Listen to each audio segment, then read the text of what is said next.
Alright, we'll see how this live stream works this time. I'll have to add all the details later. Um, Please comment if you're able to see the live stream. I'm going to go ahead and proceed and try to get started here. I don't know what's wrong with my phone, but we'll see if it works. Alright, so the first news story I have is that Gloria TV had a video published by a user. Oh, there we go. Good. Okay, hopefully it stays. I may have hit something wrong, but I'll have to go and update it later. There's a video showing on Sunday, October 22nd, at a church in Italy. During communion, next to the priest, there were two little altar girls handing out communion to the faithful. Bergamo's, Bergamo Diocese. Bergamo's bishop is Francesco Besci. The girls looked to be around 7 years old, so these 7-year-old girls were handing out communion. And, I mean, really at this point, is it really scandal? I mean, come on, people. Is it really scandal? So, moving on to the next story, Okay, so there's a series of stories about Rupnik, and I've talked about him a lot before. But Father Marko Rupnik had been accepted in the Koper Diocese in Slovenia. Koper Bishop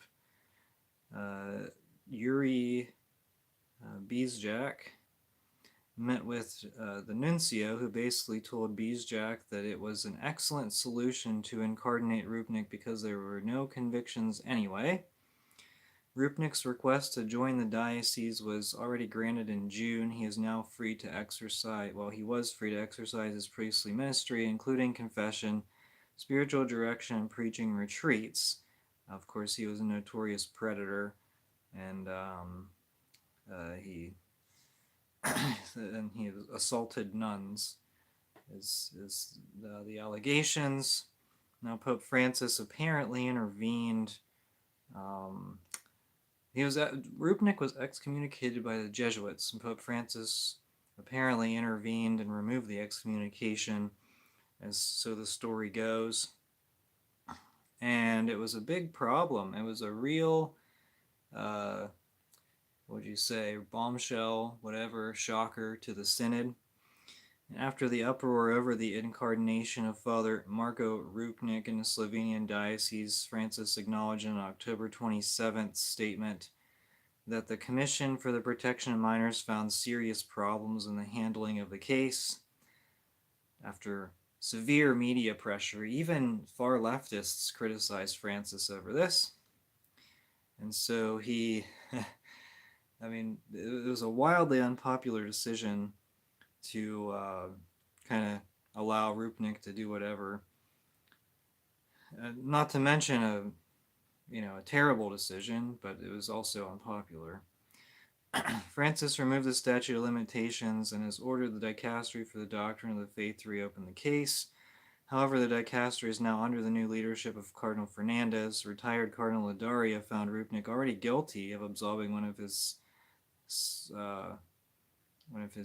victims, maybe, in confession. So, it's why Francis has had so many scandals with molesters and perverts. It's just, Rupnik is not the first, really. It's McCarrick, Zanchetta.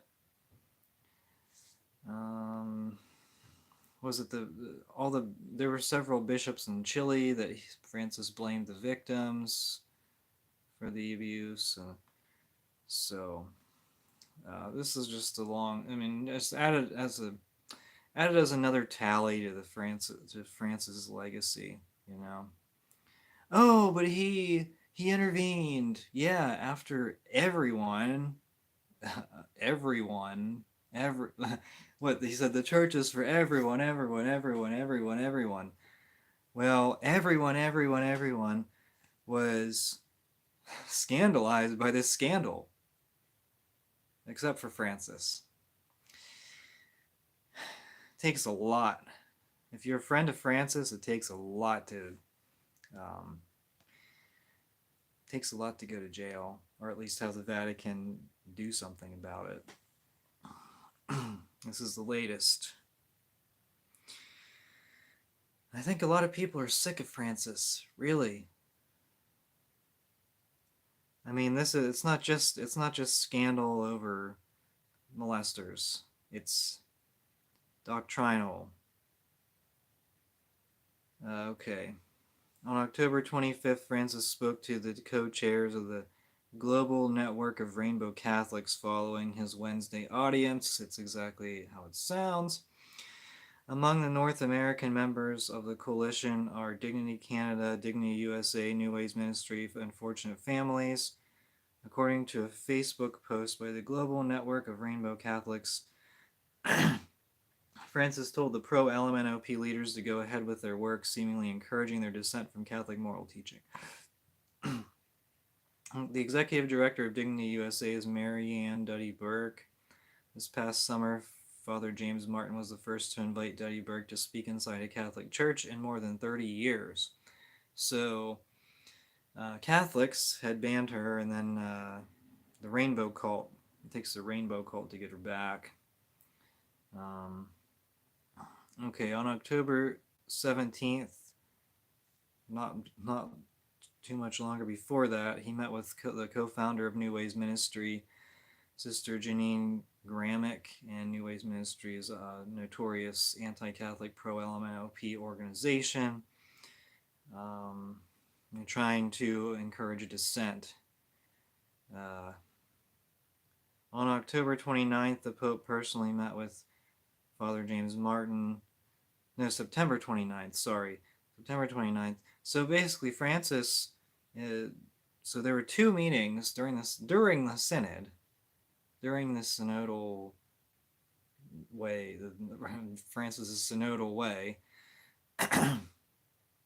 During Francis's synodal way, there was he met with two LMNOP groups, these two LMNOP organizations, and then he had met with Father James Martin before the synod. And my thought was like, okay, it seems like he's endorsing that, like the story I ran last week. Another thought was, how does he have time to meet with all these LMNOP supporters? Is the synod really taking up that little of his time that he can just meet with a bunch of people, or did he intentionally invite them to meet with him? I don't know. So it's an interesting thing to consider. The synod lasted like 4 weeks, 4 or 5 weeks. I think it was probably just 4. It felt like 4 months. I mean, it was, although people just got sick of it and tuned it out. There was a lot of stuff at the beginning, and then after that, the tweets got less and less and less, and J.D. Flynn from the Pillar went over, and there was nothing happening. And so he's asked, he asked some questions, but I mean, unless, for him, get a chance to tour Rome, but so as far as the, what would you say, the journalistic aspect of it, not much to report, just a bunch of people who reject the Catholic faith, all together in a room and talking about LMNOP and women priests, and we'll get to that very soon. Speaking to an assembly of hundreds of synod members on October 25th, Francis, I mean, this is like, he's just an angry old man. The Pope said that when clerics overstep their roles and mistreat the people of God, they disfigure the face of the church with macho and dictatorial attitudes. Well, I kind of wish that some of the bishops and cardinals would have macho attitudes instead of LMNOP inclinations, but that's just me. Pope Francis described the faithful of God as patiently and humbly enduring the scorn, mistreatment, and marginalization of institutionalized clericalism. The faithful people of God. Yeah, okay. It isn't. He said it is enough. Listen to this. Listen to how hateful and how rigid this statement is. Francis says it is enough to go into the ecclesiastical tailor shops in Rome to see the scandal of young priests trying on cassocks and hats, or albs and lace robes. Clericalism is a thorn, it is a scourge, it is a form of worldliness, defiles and damages the face of the Lord's bride, it enslaves the holy, faithful people of God. Well, it seems to me like clericalism is a group of 300 people in a room who pretend to represent the Catholic faith. That's clericalism. Oh, there's some women in there who disagree with many doctrines of the Catholic faith, and so that counts, right? No, it really doesn't. Because if you look, these people want the Latin Mass, these people want the Catholic faith, and right now the Synodalists are not giving that to them. They're presenting many heresies. All right, Cupich. Let's see here. Okay, so this is... yeah, really. All right, so Cupich had an interview with America Magazine, then he had a joint interview with the National Catholic Distorter. But America, so this is sort of where we're headed. This is Cupich's plan. This is his plan for women's ordination, sort of how you chip away at it. And of course, you know that we started out with women, like women altar servers, altar girls, Eucharistic ministers, female lectors. It's all chipping away towards female ordination. America asked him a lot of questions, and he had a lot of garbage.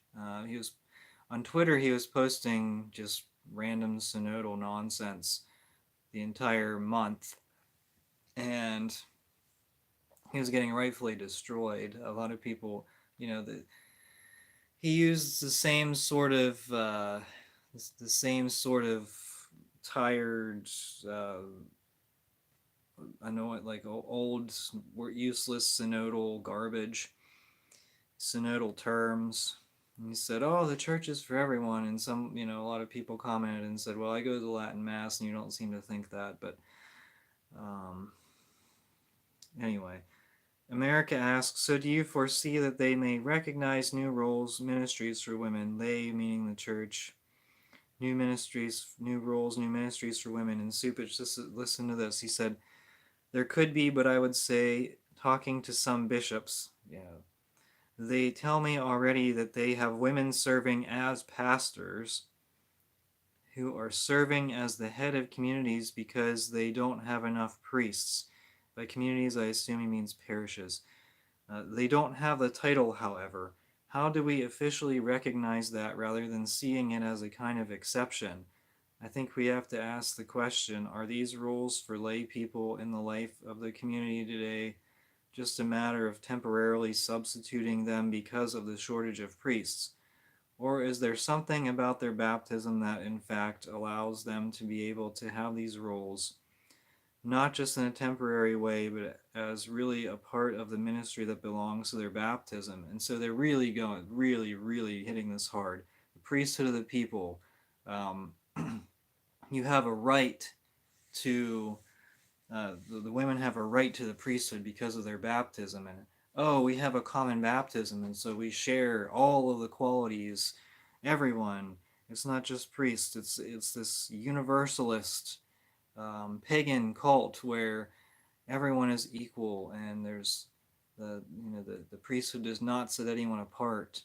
And this is essentially a larger idea is basically, what would I say? Basically invalidating the sacraments. So basically making the sacraments unnecessary or de-emphasis. Well, I mean, clearly it's a de-emphasis. Maybe intended or unintended, I don't know, but it's certainly a de-emphasis on the sacraments, and eventually You know, and many of them do believe the sacraments are not necessary. And they're going to find out at their judgment that that is a very erroneous statement, and whether they were intentionally deceptive or they were horribly misinformed, that's not up to me to judge, but they're wrong. I mean, that's what it really comes down to. So, now, National Catholic Distorter, they were covering the synod the whole time, and I have seen um, several modernists, Bishop Batzing of the German Synodal Way, and many other modernists on Twitter. They said that they basically made the same statement. It was kind of creepy, but they said there's no turning back. In terms of the synod document, they're basically satisfied with what the document resulted in. Now, the document itself, it didn't contain any, what would I say, like outright support for LMNOP blessings or women's ordination. So, on the surface, it would seem that this document is harmless, but really wrapped up in the document, it's not. I mean, it's just another terrible document from the Francis Church.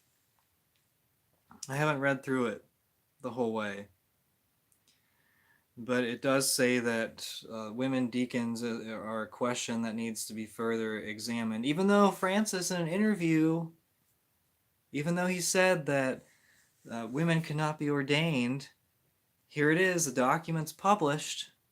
And so, which is it, Francis? Which is it? And I think a lot of people were saying, well, so I did see this really interesting theory. And this theory was that Pope Francis, you know, the book that was released in which he said the quote that he thought that women could not be ordained priests or deacons. The theory is that Francis will be like one of those pro-aborts, where they, you know how the abortionists, they say, oh, I'm personally opposed. I think that was Biden's stance for a while, and now he's just all out in support of it, of course, which is an abomination. But but yeah, I'm personally opposed, and that's how they tried to justify their support for the slaughter of the unborn.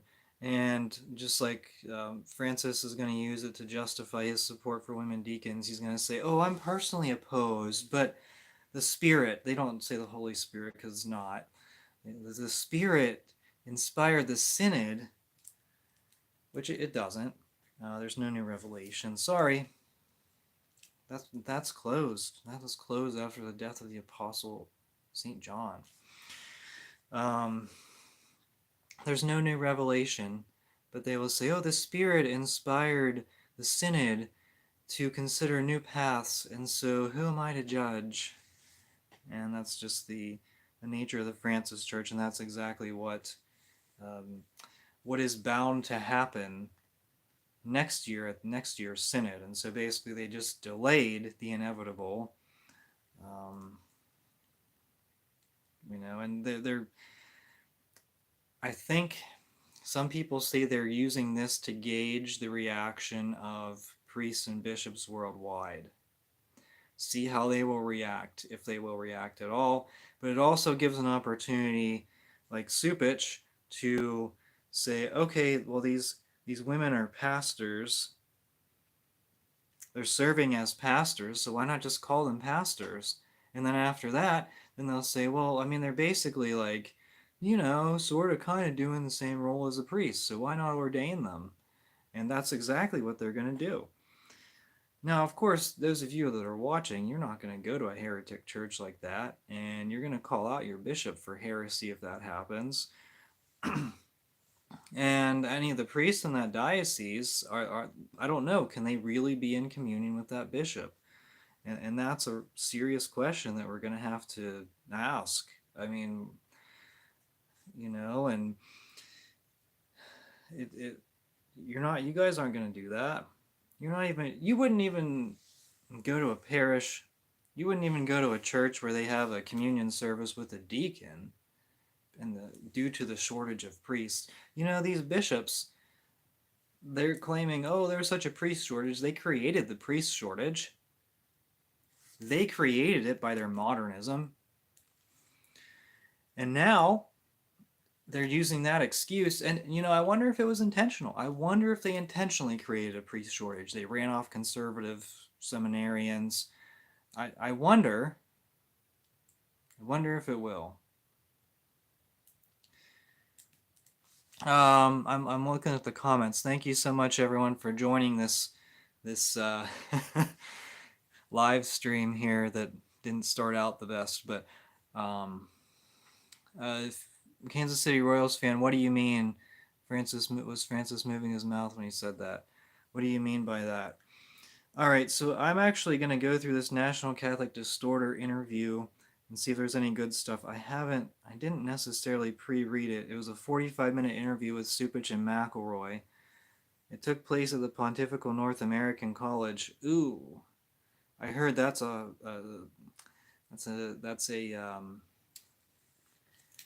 full of LMNOP activity. I heard the Pontifical North American College. It's a place for that kind of disgusting presence, and Cupich and Cupich and McElroy were both there. Wow, shocker. So McElroy says about okay, so there were propositions, and he said of the propositions, he said there's only one that's called urgent, that is bringing women into greater roles of leadership at all levels of the church. So McElroy the heretic is emboldened. And, I don't throw that term around loosely. McElroy supports women deacons, and anyone who supports women deacons is a heretic, and that's why that's why I can claim that McElroy is a heretic. It's just that simple. I don't throw the word heretic around loosely like that. If I disagree with someone, that doesn't mean they're a heretic. If they disagree with the doctrine of the church, then that does make them a heretic, and so it's pretty obvious there. And I know that these guys won't have a lot of good things to say, so I'm just kind of browsing this. Okay, McElroy said, as a result of sets of issues coming up, he said, now I'm in favor of having women deacons as it is presently, but there may be a pathway here that would be very promising, that would, I think, invigorate in many important ways the diaconate as a whole, and perhaps provide a pathway. Oh boy. And of course, the Synod document doesn't use the term LMNOP, you know what I'm talking about.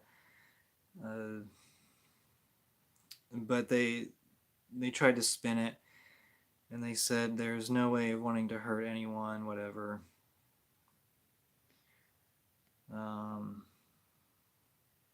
Okay, anything else important here? Okay, so he said, it is not, this is McElroy, he said, it is not that doctrine comes first. Doctrine stands in service to the pastoral mission of the church. So McElroy's not about doctrine. Okay, is that heresy? All right, great.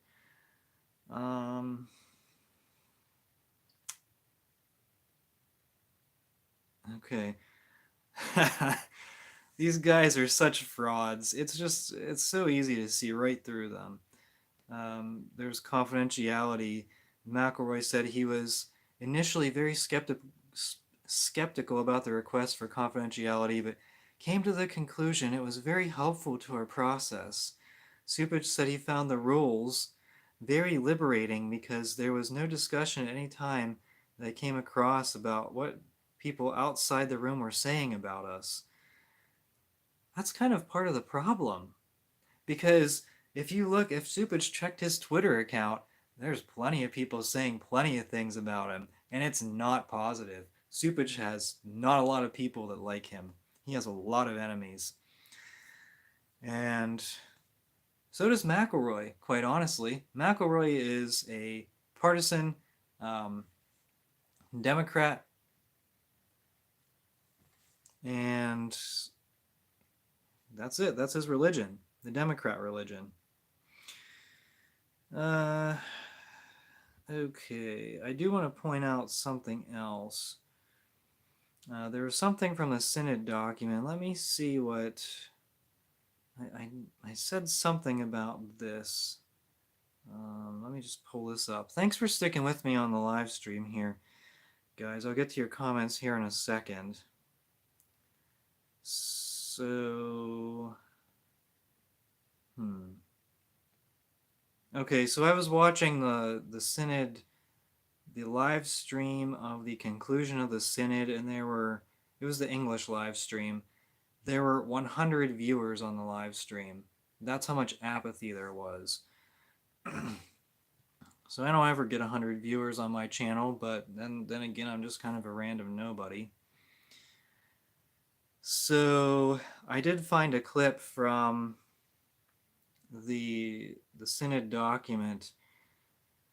The Synod report also reiterates that the collaboration among all Christians is a resource for healing the culture of hatred, division, and war that pits groups, peoples, and nations against each other. It does not forget, listen to this, that the issue of so-called mixed marriages, which is marriages between two different religions, it does not forget the issue of so-called mixed marriages, which are realities in which it is possible to evangelize each other. Is that heresy? You tell me. It is possible to evangelize each other, so we can be evangelized by a Protestant heretic. Okay. Now the live chat. You don't believe in hell, why not forgive your pervert friend? It was a long time ago. If you don't believe. Catholics are hateful. Why do they hate old clothes so much? I have a niece living in Chicago, and wish she was interested in the Latin Mass, but she doesn't like the incense. I don't know if she has clothes that are TLM appropriate. Oh boy. All right. They'll have a spirit of the Synod on synodality to draw on. Oh, the spirit of Vatican II. Well, and a lot of the Synod participants are saying this is a continuation of Vatican II. Unicum would be a bigger issue. That means in communion with, I believe, what is that? In communion with the Pope Francis, Bishop, whoever, during the Mass. That's the part where they say that. Yeah, I mean, the thing is, like, I don't consider myself a sedevacantist, so it's kind of an uncomfortable topic, but I know Dr. Kwasniewski is against that. Now, I believe the take of the SSPX is basically like, everyone who... the sedevacantists basically refer to St. Robert Bellarmine saying that a heretical pope cannot be obeyed, or some... I don't know the exact quote, but Bellarmine wasn't a pope, and no popes made declarations about a heretical pope, the idea of a heretical pope. And so we're kind of in this state of confusion, but I think as long as people are open to uniting with the Catholic Church, if we have a non-heretical pope, then I think I see that as an openness to goodwill. Now the problem is, who is a heretical pope? Like, what is a heretical pope, and what makes it impossible to say the Mass in communion with the current pope? Like, what kinds of barriers are there? because I know that there are some Sedevacantist groups that claim that John the 23rd was was a fake pope. I guess anti-pope, what does that mean? There's more than one pope at the time. The whole way through, all the Vatican II popes were fake popes. That's what they claim. And some people claim that Benedict was pope and Francis' election was invalid. So will the new pope be a valid pope? Because most of the voting cardinals are going to be Francis cardinals. So I mean that's gonna it's just basically a difficult position to kind of justify, in my opinion. I'm not arguing. I'm not. I don't want to debate Sedevacantism at this point, but I just think that it's just we're in a difficult place. We're in a state of crisis in the church, and the church has always figured it out. But who are you following? Who are you going along with? And that's the real problem we have in the church. So okay, so that's an interesting point. Now, when it comes to a bishop, if of course the bishop promulgates heresy, then can you say the Mass in communion with the bishop? I don't know. And I think the sort of the consensus amongst a lot of people is that the occupant of the papacy, the current occupant of the papacy, is the visible head of the church. And so even if he's a heretic, the Mass, they believe that it would take a future pope to declare him a heretic to straighten things out. So I don't know. It's like I said, it's a crisis that these are levels. This is a level of crisis that I've certainly never seen in my lifetime. Really, a lot of people alive today, I don't know that any of them have ever seen a crisis like this, and maybe in the past several hundred years. There haven't been comparable crises like this. There were, at one point, there were 3 claimants to the papacy, and they got it straightened out, though, and I believe that some of them voluntarily offered to resign. With our age of social media, it's really difficult to have have multiple claimants to the papacy, especially with the instant communication. I would imagine there were barriers to communication in previous centuries, of course. Someone on our side of someone in the United States wouldn't be able to see instantly what was going on in Italy. They would find out maybe several weeks later, if even that short of a time. Could be a lot longer than that. So I don't know. Let's take a look at what's moving forward. So the Synodalists basically wasted a whole month. They're working towards their goal, which is the destruction of the Catholic faith, but the Catholic Church won't be destroyed. It never will be. That's guaranteed in the Bible. And so go find your SSPX parish, Eastern churches if the priests are good, Latin masses, wherever there's good priests, the Latin masses, if they'll stand up against any of these errors, if they'll resist their bishops. That's a real thing. We need more that are just going to stand up, and they can ignore the Francis Church. That's fine. That would work. And then, so moving forward, the next year, we'll see what these synodalists are going to try to do. I would imagine, some of the liturgies are going to get wacko. Cupich kind of laid out his plan to kind of make these women in charge of the parishes, and they're pastors. So none of you are going to go to one of those churches, obviously. And probably a lot of your Catholic friends aren't going to do that either. You're not going to go along with that. In the short term, because the evil synodalists were the ones at the synod, and the synod was occupying all their time, now, especially in the United States, Christophe Pierre, and who's a newly named cardinal. He's going. I personally think, here's my expectation for him. There's some bishop appointments coming up. Cincinnati is one. Archbishop Schnurr is over 75 years old, and I've been calling this for a while. I personally believe Bishop Stowe of Lexington, Kentucky will be named an Archbishop of Cincinnati. I believe that will happen soon. If I'm wrong, I'm gonna come on this channel and admit it. I'll publicly admit my error. I'll be shocked too.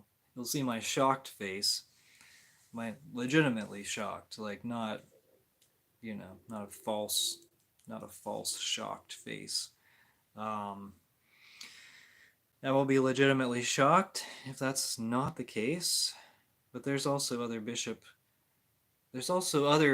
bishops to focus on, and Bishop Strickland will be one of them. He hasn't been removed yet. Again, the synod diverted them. I don't know if he'll be removed shortly or not. I don't expect him to be there much longer as bishop. I expect them to remove him.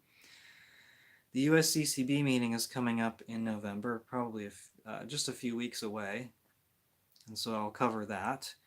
I may have a short preview of that. The last one was pretty short. Well, the coverage, the public coverage of that was very minimal, and so I wasn't as drained as I normally am for that coverage. I only posted like 2 videos. I thought I'd have more content, but there was not a whole lot of,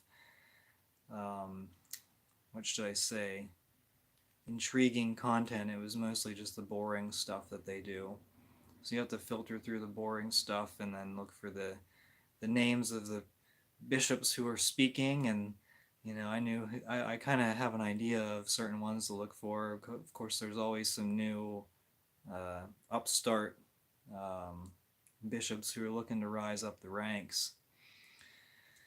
So we'll find some of them. I guess the real question is Bishop Strickland still going to be Bishop of Tyler, Texas in a few weeks, really, at the next USCCB meeting?